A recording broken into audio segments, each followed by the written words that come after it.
Welcome everybody to the November TCC Talent Search SAT and ACT review session. I'm going to go ahead and share my screen, and then our staff will be presenting to you about ACT science and SAT reading and writing today. Let me make it.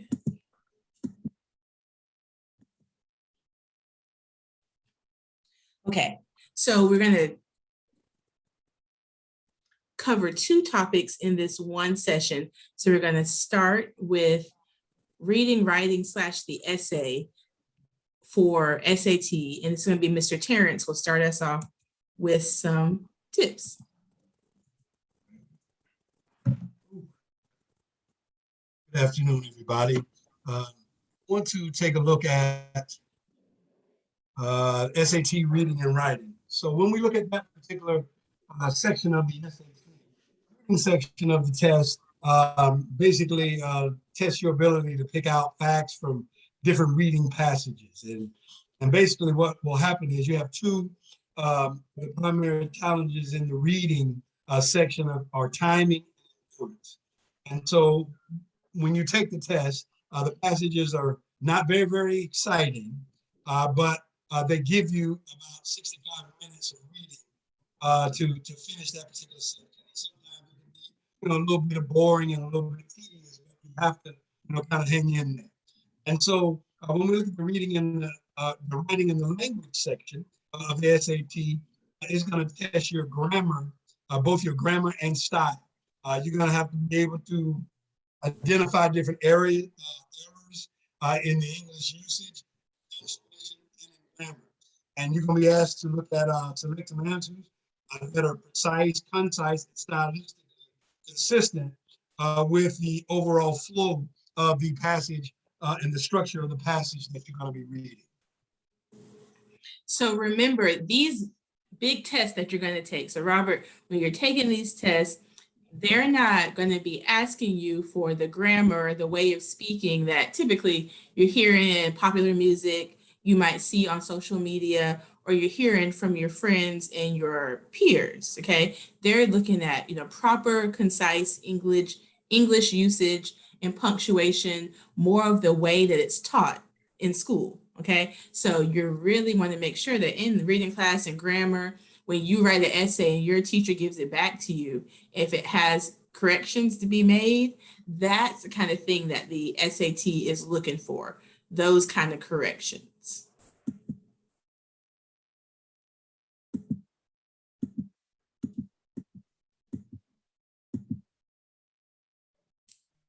So we have some things that we want to, bring to your attention and warn you about them while you're while you're doing the reading test or preparing for it.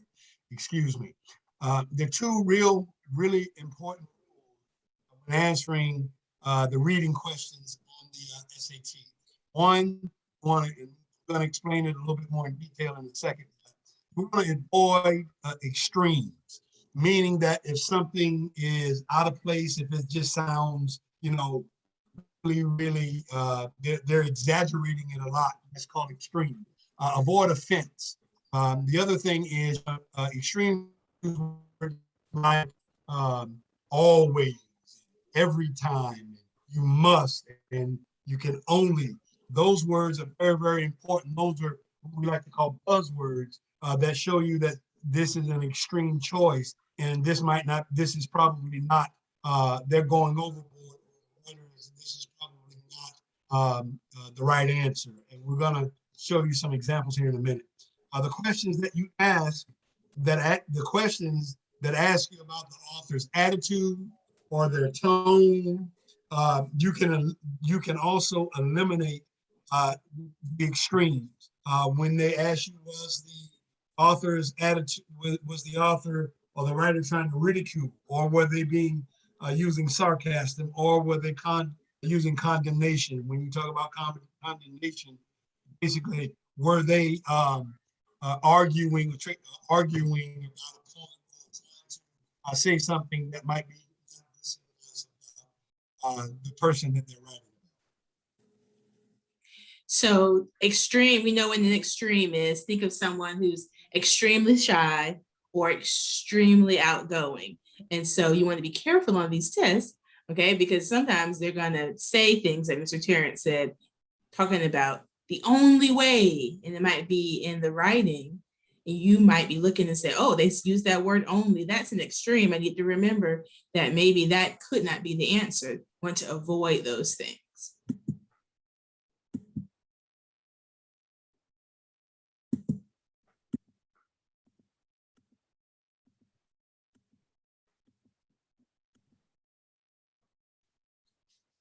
So when we're talking about, when you get ready to take the reading part of the SAT, you want to use a helpful method, which is called the process. So when you do that process of elimination, basically, they'll give you, you can look at a sentence or look at the passage and you can, or the questions, excuse me, and you can, based on extremes or the choices that they give you, you can actually eliminate certain answers. So let's look at the examples of choices that you can eliminate. These are examples. When you see these similar questions or similar statements on the reading test, you know you can eliminate these. The first one says, all his beliefs about his parents were wrong. So when you look at the choices, the first thing you process of elimination is the word all. Because all of his beliefs, I mean, he thinks this is the only, everything that he thinks about his parents are wrong, every single thing. That's extreme, as we talked about in the previous slide. The next example says, judges deliberately undermine the Constitution. All right, so when you look at this particular choice, the extreme word would be deliberately. All judges don't undermine the Constitution, and they don't do it on purpose. So that would be considered an extreme. The third example shows us doctors are the only people who can cure malaria. All right. So our process of elimination here is the word what? Only, meaning doctors are the only people. They're the only person that can cure this particular disease. Again, another example of an extreme circumstance. All right. The next one was disparage the narrow-mindedness, excuse me, of modern research. Again, our extreme would be what? Narrow-mindedness. That's a description of, that's a description of something that extreme. Everybody is not narrow-minded. And lastly, it was entirely misleading. And by this time, we know that what? Process of elimination, the word would be what? Entirely, because everything is not misleading or everything cannot be. That's another example of something that is actually extreme. So these are examples of the process of elimination. Once you identify those words, that's why it's very, very important for us to kind of look at our vocabulary and expand it before you take the test, because these are identifying words that kind of help you eliminate things on the test. Thank you.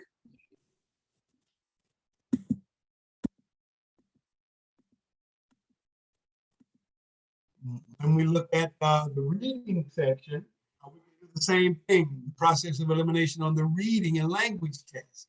So when we look at the reading test, again, we have to. Hold on one second, Terrence. Yes, ma'am. Oh, okay, keep going. You're good I'm now. sorry.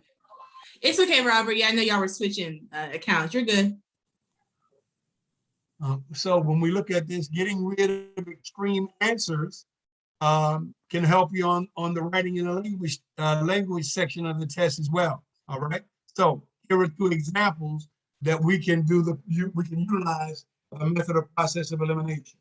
So let's look at the example. The first one is St. Marie's music career has continued through today, with her talents featured on her Oscar-winning best song, Up Where We Belong.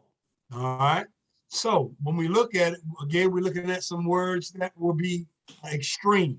So the choices that they give you are 1, no change, 2, shown up, 3, zeroed in on, and then D would be seen. All right.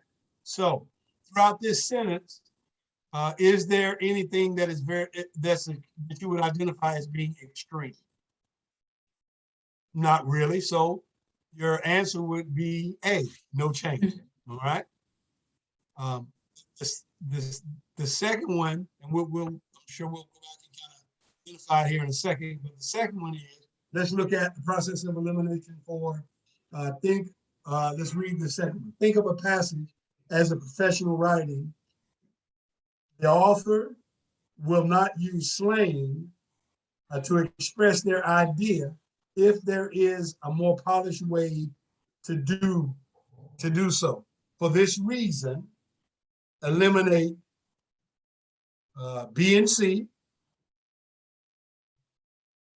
in which it says C, that is decide which of the remaining answers is best. And again, the answer would probably be A.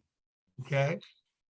And I like with that one too, because again, we're talking about, when you read that again, it doesn't say, Saint Marie in her Oscar-winning best song that everyone listened to. That would be extreme, because it would say everyone. So you're not seeing that wording. So which should make you more confident that no change was needed.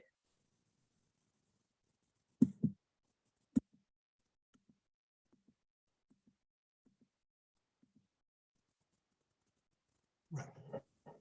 Okay, here are a few strategies that you want to look at here on the writing and language section. Writing and language will test your knowledge of one or more of the following topics.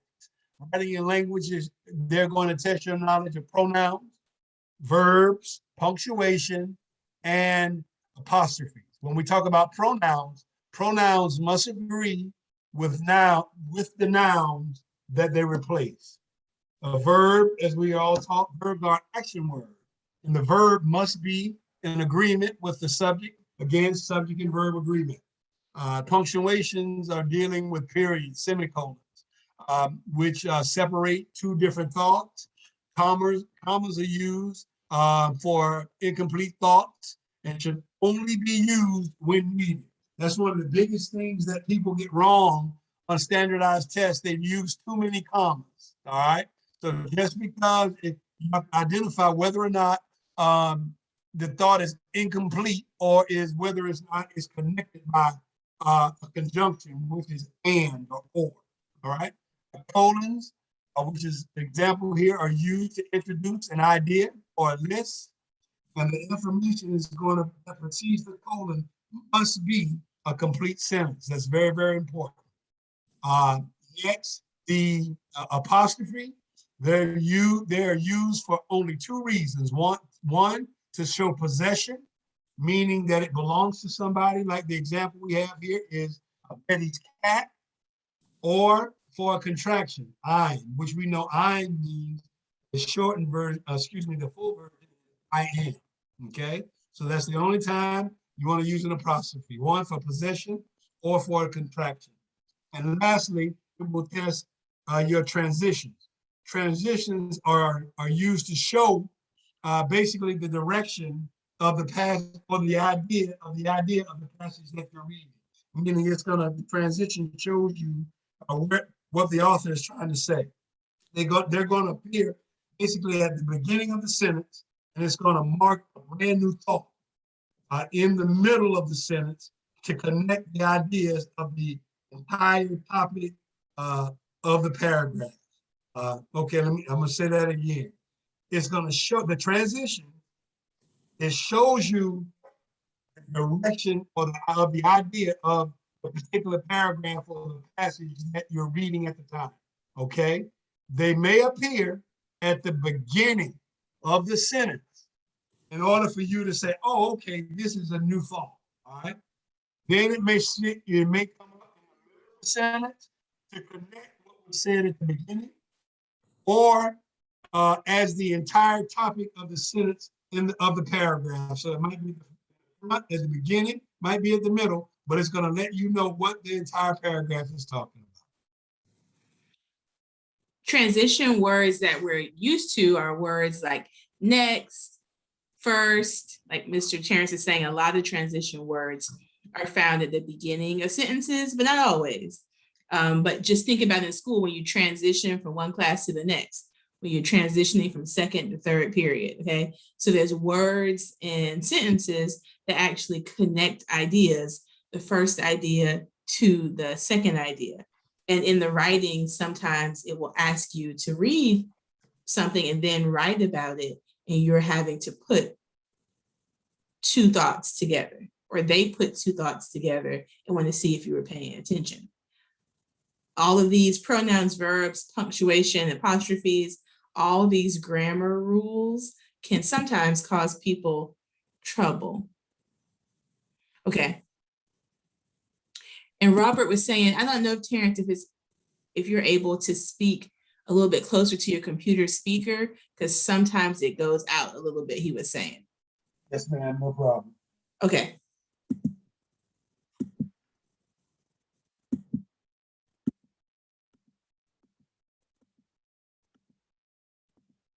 Uh-oh, hold on. I went too far.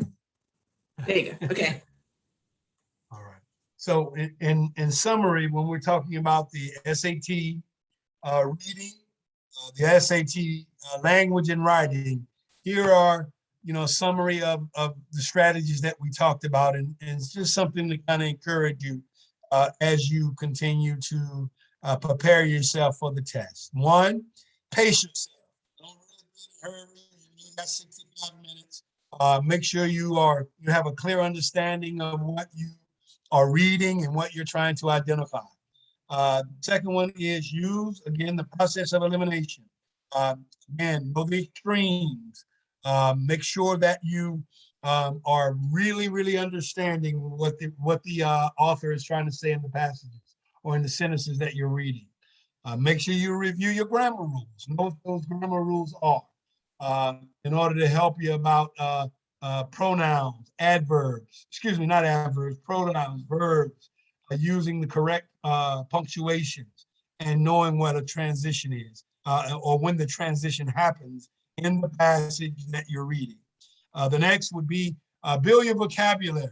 Make sure you read something, learn new words, things that might help you as you read these passages on the test. And again, and I already said it earlier, but we want to emphasize it again. Read, read, read. If you spend 10, 15 minutes a day, just read something new.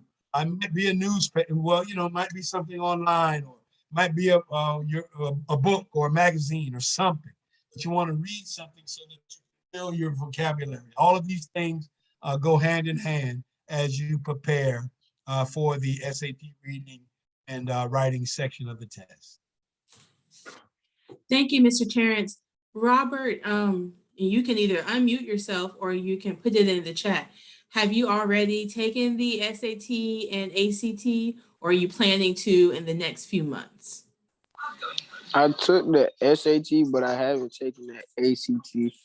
And Okay. I want to take the SAT again. Okay, perfect. Okay. And just so you know, we post these presentations on our website as well as the ones we did the other months that you can go and check.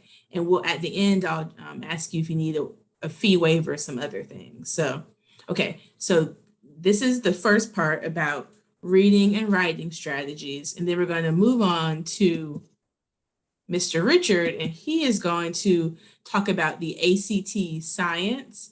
And one of the things, Robert, is that the biggest difference between the SAT and the ACT is going to be this science section, because you're not going to find science on the SAT, which because you took it. So this will be good to listen up for, because these are some skills that you have not shown yet on the test. Okay.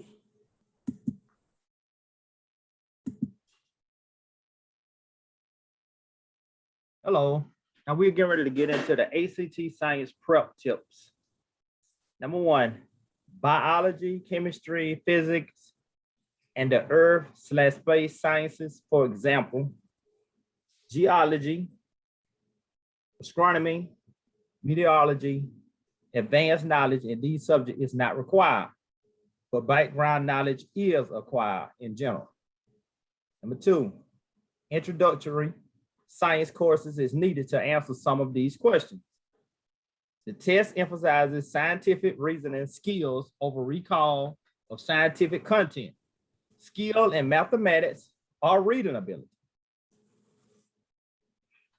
So these topics, so Robert, if you've taken biology or chemistry, physics, they can help you, but also you can still do well if you have scientific reasoning. So sometimes people think I have to go back to chemistry and memorize that periodic table.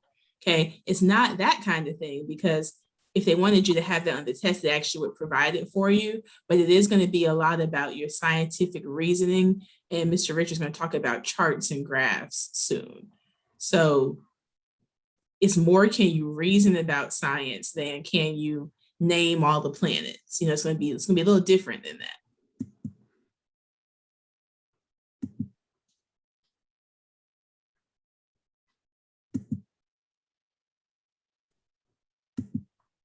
Oh, sorry.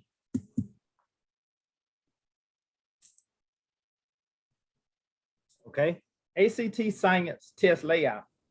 There will be 40 questions, be 35 minutes, 50 seconds per question, 7 passages, 5 to 7 questions on each passage. Measures the skills required in natural sciences: interpretations, analysis, evaluation, reasoning, and problem solving. So make sure that you give yourself enough time to do all 40 questions. Thank you. That's going to be important. You want to answer all the questions. You know, going into it now, okay, so I have, you know, a little bit less than a minute per question. So I got to look at these charts, these graphs, but I have to really be focused and not, I can't slow myself down. So if you're thinking, move on to the next one and come back to it. But you might notice, like I said, one passage might have 5 to 7 questions on it. So one chart might show you 5 to 7 questions, and you're going to be problem solving from that one chart. You might look at the chart for one question, then look at the chart for another question. So that's kind of get your brain ready for what it's going to look like. So you're going to see lots of charts and tables, lots of charts and tables. Okay, believe in yourself. And you're the, yes, stay focused. Everything will be okay. You're the best. Remember this. I put this little quote in here because to give you a little motivation. Make sure you stay focused at all times. And that's really true, because like Mr. Terrence said, the test will get long. SAT or ACT is going to get long after a while. And you have to really you have to believe that you're going to do your best. You know, you're going to take this, you're going to take the SAT again or the ACT for the first time, and you're going to stay focused. I knew someone in practice, she did great, but she said the day of, you know, the room was quiet, but she just would get distracted by the smallest thing. So this is really important, and her scores showed it too.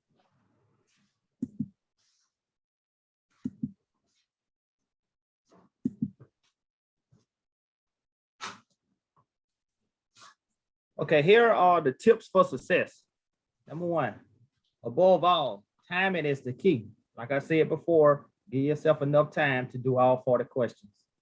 Number 2, read less, much less if the passage has diagrams and figures. Go straight to the questions that refer to them, skipping the reading entirely at first. Number 3, skim until you find the questions with the clues. That will send you to the right sections in the reading. Once you find a word from the question in the passage, be sure to read around it for context to avoid trick choices that distort the meaning.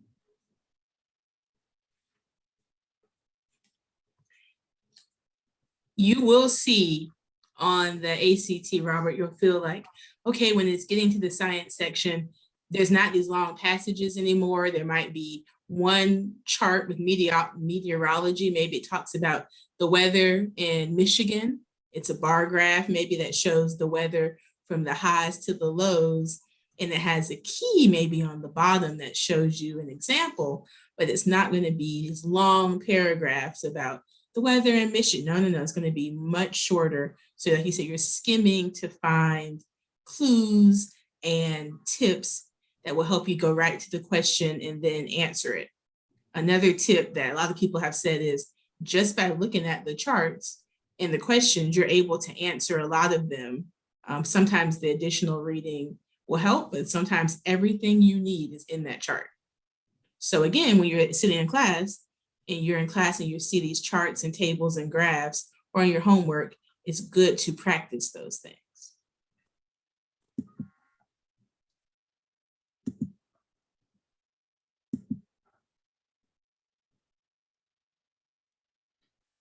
These are some more tips for success. Get a general idea of the trend, going up, down, leveling off, before answering any questions. Number one, beware changed or mixed units. Number two, tables. Quickly scan them and draw an arrow notating the direction of any trends with the arrow pointing toward the higher numbers. This observation is very likely enough to answer one or two questions and get rolling on that passage. And I showed you, these are some examples of different kinds of arrows, because like you say, you've seen charts that are going up, down, or across. Like for instance, sometimes your teacher might show you a chart of everyone's grade in the class, and everyone got around the same grade. Everybody got a C, okay? It just stayed the same. But then some classes you got, some Fs, possibly all the way to some As, and we've actually seen, oh, hey, okay, that the trend is moving up or it's moving down. Also be careful, like I said, the change units or mixed units. Are they talking about temperature in Celsius or Fahrenheit? Are they talking about grades, A, B, C, D, F? Are they talking to grades like, oh, 65% or 100% or 20%? So you want to make sure you're paying attention to those.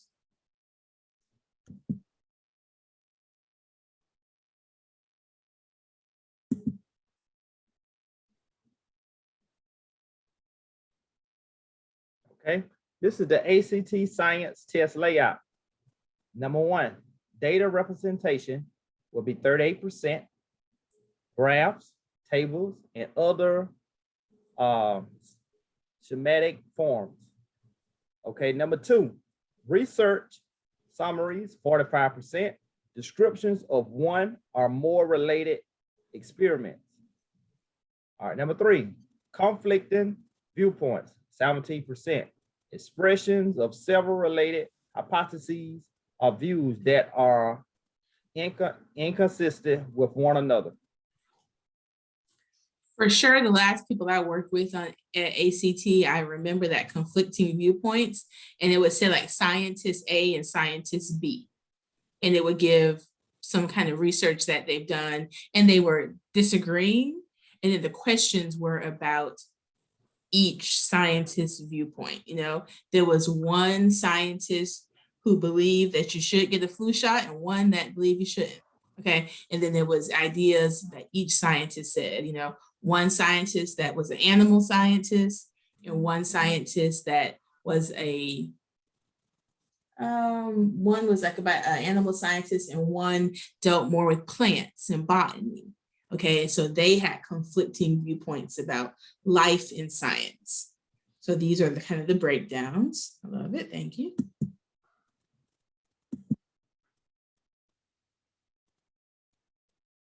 I put this picture up here to give you a little motivation. Remember, you can do it. Someone before you already have. So just remember, you can do it too. If they did it, you can. Yes, I like that one.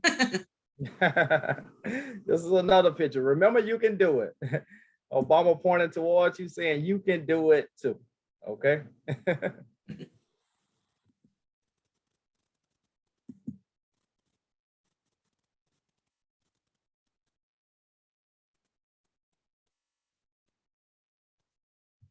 Okay, in order to read most graphs and tables, you have to do 4 things. Number 1, determine what's being represented.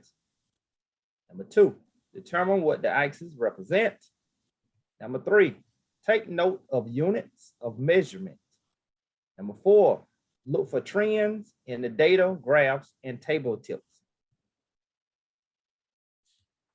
We talked about this before already, but just the 4 tips. So we're just going over them again, just so you can hear it one more time.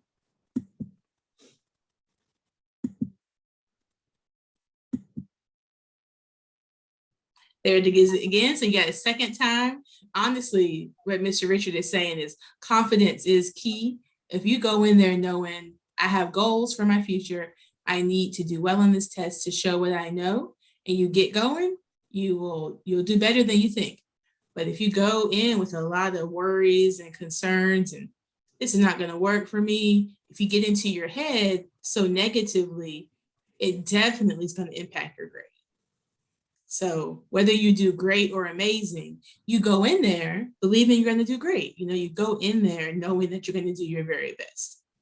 And by coming to this review, obviously you're showing that you do want to do your best on these tests.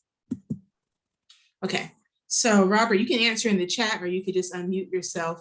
Do you need us to send you, we have the SAT or the ACT test prep books, so like little small yellow books. Do you need to send that to you in the mail?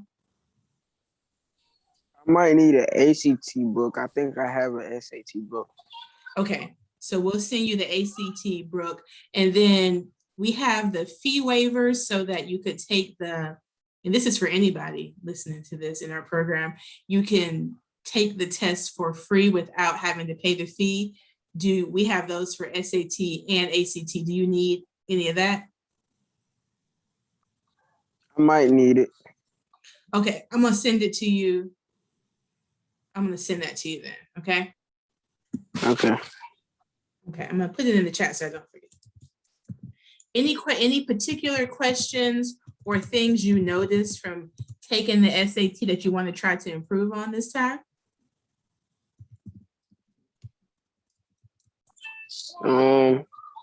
Well, usually when I take the SAT, it's just like the timing that really gets me. Okay. That's like most times, and sometimes Okay. I get off topic and all of that. Okay, so what I would say, I'm going to stop sharing the screen. And actually, this is a good question for anybody listening. When you're talking about timing, Robert, it is important to do a practice test. Before you took the SAT the first time, did you do a practice test and like set your timer on your phone and actually do it from beginning to end? I think in 10th grade, they put us on a practice, the PSAT, and Okay. I think they timed it the same as the SAT. Okay. Okay.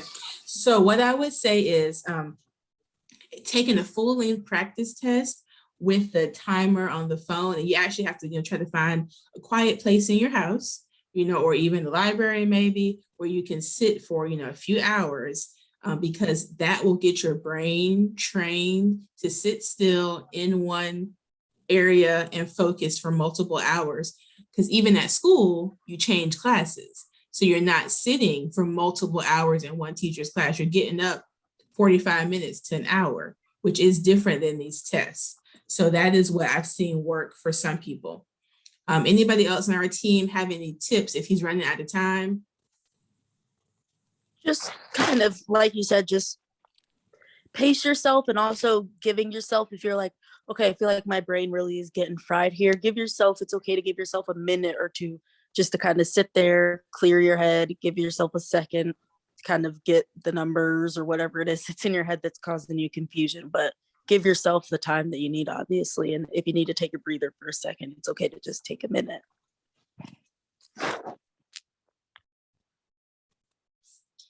I think that is a good point, Lauren, to take a breather. And, there's even things that you can do at your, when you're sitting there, you can, not crack your knuckles loud, but you can, kind of push your fingers together and kind of twist them out and then twist them back in, just so you can kind of focus on a different part of your body. But almost, you have to see these tests almost like a sporting event, in that you do have to have your brain prepared. If they're on a Saturday morning, usually, not always, but most Saturday morning, you are usually in bed at that time. So what your brain wants to do is go back to sleep. It's wondering why you're trying to do hours of schoolwork on a day you usually don't. So I believe in studying a little bit each week beforehand versus cramming, because cramming is going to not help you very much, but a little bit each week. If you review these PowerPoints and things each week, that will get you, I think, better prepared. Okay, any other questions we can help you with, Robert?